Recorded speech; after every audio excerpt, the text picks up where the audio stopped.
بسم اللہ الرحمن الرحیم۔ السلام علیکم۔ آج 25 دسمبر بروز ہفتہ ہم بات کریں گے 3 اہم ایشوز کے حوالے سے۔ نواز شریف کو بچانے والا ڈاکٹر لندن میں پکڑا گیا ہے اور اس کے خلاف کارروائی شروع ہو گئی ہے۔ آج بھی پاکستان مسلم لیگ نون یہ کہہ رہی ہے کہ جس دن ڈاکٹرز نے نواز شریف کو اجازت دے دی پاکستان جانے کی، وہ پاکستان آ جائیں گے، لیکن جن ڈاکٹرز نے اجازت دینی تھی یا جنہوں نے جھوٹے ان کو سرٹیفکیٹ بنا کے یہ جو لاہور ہائی کورٹ میں پیش کرتے رہے، وہ ڈاکٹر بھی بالآخر اس کے خلاف بھی کارروائی شروع ہو گئی۔ بڑی اہم تفصیلات ہیں، ساتھ ہم بات کریں گے خواجہ سعد رفیق نے آج یوم قائد اعظم تھا اور مسلم لیگ نون کا ایک فنکشن تھا یوم قائد کے حوالے سے، ایک انہوں نے سیمینار کروایا اور اس سیمینار میں بھی وہ فوج کو ہی برا بھلا کہتے رہے اور اپنے گلے شکوے کرتے رہے۔ خواجہ سعد رفیق جن کو سمجھا جاتا ہے کہ وہ شہباز شریف گروپ کے ہیڈ ہیں، لیکن آج انہوں نے بھی نواز شریف کا بیانیہ دہرایا ہے اور یوم قائد پر بھی آج وہ فوج کے خوف میں مبتلا رہے ہیں۔ بڑی اہم تفصیلات ہیں، اس کے اوپر بھی ہم بات کریں گے۔ حکومت پاکستان کی طرف سے نواز شریف کا جو پروپیگنڈا تھا اور نون لیگ کا جو پروپیگنڈا تھا واپس آنے کا، ڈیل کا، انہوں نے آج اصل بات، حکومتی ذرائع نے اصل بات قوم کو بتا دی ہے کہ نواز شریف کے ساتھ لندن میں ہو کیا رہا ہے اور نواز شریف کیوں واپس آ رہے ہیں اور کیسے دھکے دے کر لندن حکام اس کو باہر نکالنے والے ہیں، جس کی وجہ سے اب وہ سیاست کرتے ہوئے اور چال چلتے ہوئے واپس آنا چاہتے ہیں۔ آج جو حکومتی بیانیہ سامنے آیا ہے وہ بھی میں آپ کے ساتھ شیئر کروں گا۔ اس سے پہلے ہم بات کر لیتے ہیں 2 اہم کیسز کے حوالے سے۔ ناظم جوکھیو کیس میں بڑی اہم پیش رفت ہوئی ہے اور ناظم جوکھیو کیس میں جو رپورٹ سامنے آئی ہے اس میں جو تشدد کے بارے میں بتایا گیا ہے جس کی وجہ سے ڈیتھ ہوئی ہے۔ ناظم جوکھیو وہ مظلوم ہے جس کو قتل کیا گیا تھا اور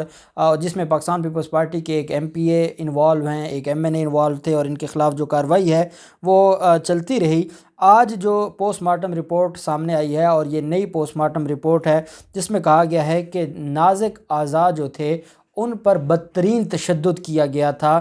ناظم جوکھیو کے، جس کی وجہ سے قتل ہوا ہے اور اس کی ڈیتھ ہوئی ہے۔ 3 نومبر کو ٹھٹھہ کے جو علاقے میں تلور کے شکار کے خلاف آواز اٹھانے پر اسے قتل کیا گیا تھا۔ میڈیکو لیگل ایگزامینر کی رپورٹ کے مطابق ان کی جو موت ہے وہ پیٹ اور نازک اعضاء پر سخت چیز کے تشدد کے باعث ہوئی۔ رپورٹ کو کیمیکل تحقیقات کے میں شامل کیا گیا ہے۔ کیمیکل ایگزامینر کا کہنا ہے کہ بے ہوشی، منشیات یا زہریلی چیز کا کوئی نشان نہیں ملا، جبکہ یہ کہا گیا کہ ان کا دل اور گردے ٹھیک کام کر رہے تھے، ان کے دل کی حالت بھی ٹھیک تھی، اور ساتھ انہوں نے کہا کہ موت کی وجہ لوہے کے راڈ، ڈنڈے اور لاتوں سے تشدد کیا جاتا رہا اور مسلسل تشدد کیا جاتا رہا، اور جب ان کی ڈیتھ ہو گئی تھی تو قتل کے بعد بھی تشدد کرتے رہے لاش کے ساتھ یہ ظالم جو پاکستان پیپلز پارٹی کے رہنما تھے۔ اور اب اس پر یہ رپورٹ سامنے آئی ہے اور اس میں جو 4 شیٹ کو ریکارڈ کا حصہ بنا کر حتمی رپورٹ کے لیے عدالت میں 10 دن کی مہلت طلب کی تھی سندھ پولیس نے۔ اب 10 دن کے بعد اس رپورٹ کو 4 شیٹ کا حصہ بنا کے عدالت میں پیش کیا جائے گا جو چلان ہے، اور اس کے بعد پھر ملزمان کے خلاف کارروائی آگے چلے گی۔ وجیح سواتی کیس میں آج ایک اہم پیش رفت ہوئی ہے اور یہ جو رضوان حبیب نے اپنی سابقہ بیوی وجیح سواتی کے قتل کا اعتراف کر لیا ہے۔ ملزم سابق شوہر رضوان حبیب نے پاکستانی نژاد امریکی خاتون وجیح سواتی کے قتل کا اعتراف کیا ہے۔ پولیس کے مطابق ملزم رضوان نے وجیح سواتی کو خیبر پختونخوا کے علاقے میں لاش کو چھپانے کا انکشاف کیا۔ راولپنڈی پولیس کی ٹیمیں لاش کی برآمدگی کے لیے خیبر پختونخوا کے لیے روانہ ہو گئی ہیں۔ راولپنڈی پولیس نے بدھ کے روز سابقہ بیوی کے اغوا کے الزام میں شوہر رضوان حبیب کو گرفتار کیا گیا تھا۔ 2 نومبر کو مغویہ کے بیٹے عبداللہ مہدی کی مدعیت میں یہ مقدمہ درج ہوا تھا کہ ان کی والدہ کو گرفتار کیا گیا ہے۔ بیٹے کی مدعیت میں درج FIR میں والدہ اپنے بھانجے کے ساتھ 16 اکتوبر کو فلائٹ کے ذریعے برطانیہ سے پاکستان آئی تھیں۔ انہیں 22 اکتوبر کو واپس جانا تھا، لیکن جو ان کو وہ اغوا ہو گئی تھیں۔ FIR کے مطابق ان کی والدہ اور 2 مزید بچے سب امریکی شہریت کے حامل ہیں اور والد کی وفات کے بعد سے امریکہ میں ہی مقیم تھے، اور اس میں یہ کہا گیا کہ ان کے جو سابقہ شوہر رضوان حبیب تھے وہ جائیداد کے معاملات سلجھانے کے لیے، ان کے ساتھ جو جائیداد کے معاملات یا ڈسپیوٹ تھے وہ سلجھانے کے لیے وہ پاکستان آئی تھیں، اور جس کے بعد ان کو قتل کیا گیا تھا۔ اب پولیس نے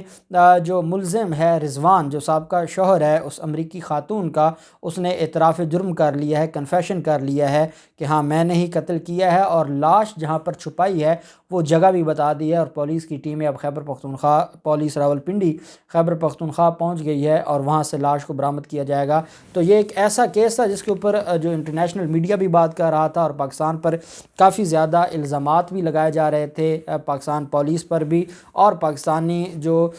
یہاں پر امن و امہ کے حالات ہیں ان پر بھی سوالات اٹھ رہے تھے، لیکن بالآخر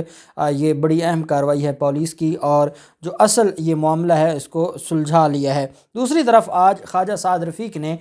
یوم قائد پر نون لیگ کا ایک سیمینار تھا، اور اس میں بڑے دکھ کے ساتھ خواجہ سعد رفیق نے اپنا غم بیان کیا ہے قوم کے سامنے، اور کہا ہے کہ نواز شریف کے بغض میں آپ نے ریاست کی بنیادیں ہلا کر رکھ دی ہیں۔ خواجہ سعد رفیق نے کہا کہ سیاستدان آپس میں لڑ رہے ہیں اور ریاستی ادارے یہ چاہتے ہیں کہ آج ہم ہی سب سے زیادہ طاقتور ہوں۔ انہوں نے کہا کہ جہاں مذہبی ملک کی حکومت قرض پر چل رہی ہے، اچھا یہ بات وہ کر رہا ہے جو اتنے لمبے عرصہ سے جن کی حکومت کا جو لیڈر ہے وہ 3 دفعہ، جن کی پارٹی کا لیڈر 3 دفعہ وزیر اعظم بنا ہے، اور آج ان لوگوں کو شرم نہیں آتی کہ آج پاکستان پر یہ تانے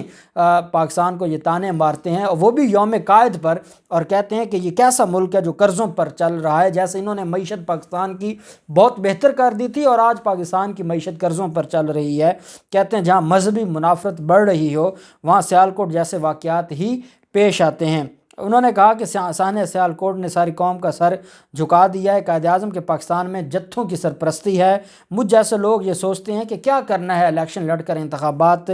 جیت کر، آپ ایک مرے ہوئے ادارے کو فعال کرتے ہیں اور ایک جتھا آ کر آپ کی ساری محنت کو ضائع کر دیتا ہے اور آپ کو جیل بھیج دیتا ہے۔ کہتے ہیں کہ اگر سپریم کورٹ آف پاکستان میں مقبول باقر جیسے جج نہ ہوتے تو آج میں بھی جیل میں پڑا ہوتا۔ یہ تو مقبول باقر جیسے جج ہیں جو کہ لاء کی کتابیں، قانون کی کتابیں پڑھ کر آتے ہیں اور جنہوں نے میری ضمانت دی تھی۔ انہوں نے کہا کہ طاقت کے حاصل کرنے کا ایک گھناؤنا کھیل ختم ہی نہیں ہوتا، سیاسی حریف ہیں تو وہ ایک دوسرے کو نیچا دکھانا چاہتے ہیں۔ انہوں نے کہا کہ نواز شریف کو واپس نہیں آنا چاہیے، یہ ظالموں کا معاشرہ ہے اور اس معاشرے میں نواز شریف کو واپس نہیں آنا چاہیے۔ سابق جسٹس ثاقب نثار کا ذکر کرتے ہوئے کہتے ہیں کہ ان کے توہین عدالت ان پر لگنی چاہیے تھی جنہوں نے جج کے عہدے کی خلاف ورزی کی۔ کہتے ہیں کہ جو وکلا کے لیے ہم نے قربانیاں دیں، وکلا تحریک ہم نے کامیاب کروائی، جب ہم ماڈل ٹاؤن سے چلے تھے اس وقت تک وکلا تحریک ناکام تھی، جیسے ہی مسلم لیگ نون اس میں شامل ہوئی تو وہ کامیاب ہوئی۔ میں خواجہ سعد رفیق سے یہ ضرور سوال کروں گا کہ آج یوم قائد پر آپ کو اپنے دکھ تو یاد آ گئے، اگر آپ اتنے ہی اچھے ہیں اور آپ اتنے جمہوریت پسند ہیں اور سچ بولنا آپ کو آ گیا ہے تو آج آپ یہ بھی کہتے کہ جو سانحہ ماڈل ٹاؤن ہم نے کیا تھا، اور جس طریقے سے ہم کہا کرتے تھے ڈاکٹر طاہر القادری کو کہ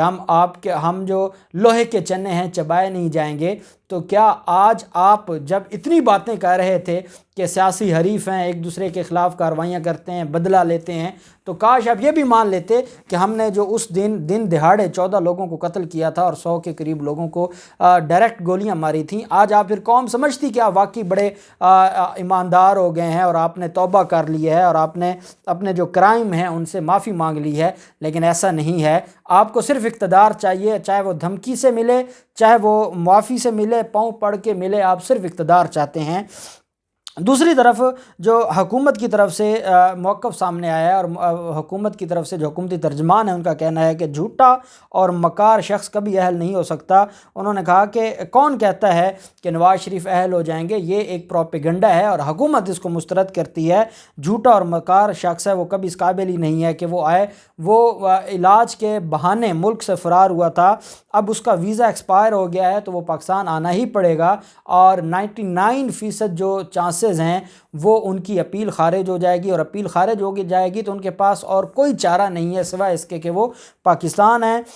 ساتھ ہی حکومتی ترجمان نے کہا کہ نواز شریف نے غریب کو لوٹ کر جائیدادیں بنائیں، ہم چاہتے ہیں کہ وہ وطن واپس آ کر اپنی سزا مکمل کریں۔ نواز شریف نے اپنے حواریوں سے نئی بات کہلوائی ہے، کہا جاتا ہے کہ ان کے ساتھ ڈیل ہو گئی ہے، وہ وطن واپس آئیں گے، ان کے پاس اور کوئی راستہ ہی نہیں ہے، اب انہوں نے واپس تو آنا ہی ہے۔ یہ ایک سیاسی بیانیہ بنا رہے ہیں اور قوم کو بیوقوف بنا رہے ہیں۔ انہوں نے کہا کہ نواز شریف جھوٹے ہیں، ان کا انقلاب کا بخار اب اتر گیا ہے۔ انہوں نے عدالت میں لکھ کے دیا کہ قطری اب ہمارے ATM ہیں، جبکہ انہوں نے کہا کہ حقیقت یہ ہے کہ اب وہ پاؤں پڑنا چاہتے ہیں اور اب وہ ان کو بوٹ کی تلاش ہے پالش کرنے کے لیے، لیکن ان کو پالش کے لیے بوٹ نہیں مل رہا، اور یہی وجہ ہے کہ وہ آج کل ایک نیا بیانیہ اور اداروں کو بدنام کرنا چاہتے ہیں۔ دوسری طرف نواز شریف کے حوالے سے، جب نواز شریف یہاں سے گئے تھے تو لاہور ہائی کورٹ نے جہاں 50 روپے کے اسٹامپ پر ان کو جانے کی اجازت دی تھی، وہیں پہ ایک حکم جاری کیا تھا کہ آپ نے وہاں سے جو میڈیکل رپورٹس ہیں وہ آپ نے گھڑ گھڑ کے پاکستان بھیجنی ہے، رجسٹرار ہائی کورٹ کو جمع کروانی ہے، اور آپ کا معاملہ چاہے آپ صدیاں وہاں پہ رہیں، تا دم مرگ وہاں پہ رہیں، آپ کو کوئی پوچھنے والا نہیں ہے، بس رپورٹیں بھیجتے رہیں۔ اب وہاں پر ان کو یہاں پاکستانی ڈاکٹرز کی طرح ایک ڈاکٹر مل گیا جو ان کو رپورٹیں بنا بنا کے بھیجتا تھا، اور وہ ڈاکٹر لارنس کے نام سے پہچانا جاتا ہے، اور اس کے خلاف اب جو درخواست دی گئی ہے برطانیہ میں کہ یہ جھوٹا ڈاکٹر ہے اور یہ جعلی میڈیکل بنا بنا کے، جس نے یہ کہا کہ نواز شریف کا قیام ضروری ہے لنڈن میں، اور جب ویزا منسوخ کیا گیا اور اس پر درخواست دی گئی ویزا توسیع کی، تو اسی ڈاکٹر کی میڈیکل رپورٹ لگائی گئی تھی نواز شریف کی طرف سے، اور انہی میڈیکل رپورٹس کو مسترد کیا گیا تھا برطانوی حکام کی طرف سے، اور اب اپیل میں بھی انہی کی میڈیکل کی بنیاد پر یہ ریلیف لینے گئے تھے۔ اس ڈاکٹر کے خلاف جو جنرل میڈیکل کونسل ہے اس میں درخواست دائر کی گئی ہے، درخواست طارق چودھری نامی برطانوی شہری کی طرف سے دائر کی گئی ہے، جو کہ کہا گیا ہے کہ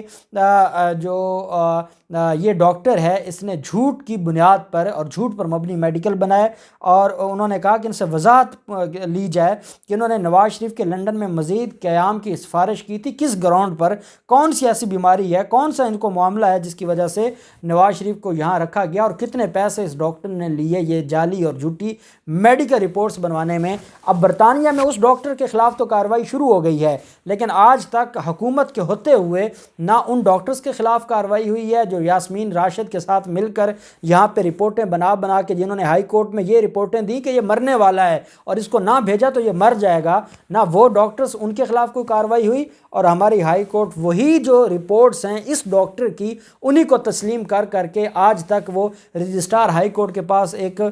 فائل بنتی جا رہی ہے ان جھوٹے میڈیکل رپورٹس کی، جن کی بنیاد پر نواز شریف کو باہر جانے دیا گیا۔ تو اب دیکھتے ہیں کہ ان سارے معاملات میں کیا مزید ڈیولپمنٹ ہوتی ہے، جو بھی ڈیولپمنٹ ہوگی آپ کے ساتھ شیئر کرتے رہیں گے۔ اللہ پاک پاکستان کا حامی و ناصر ہو۔ بہت شکریہ، اللہ حافظ، پاکستان زندہ باد۔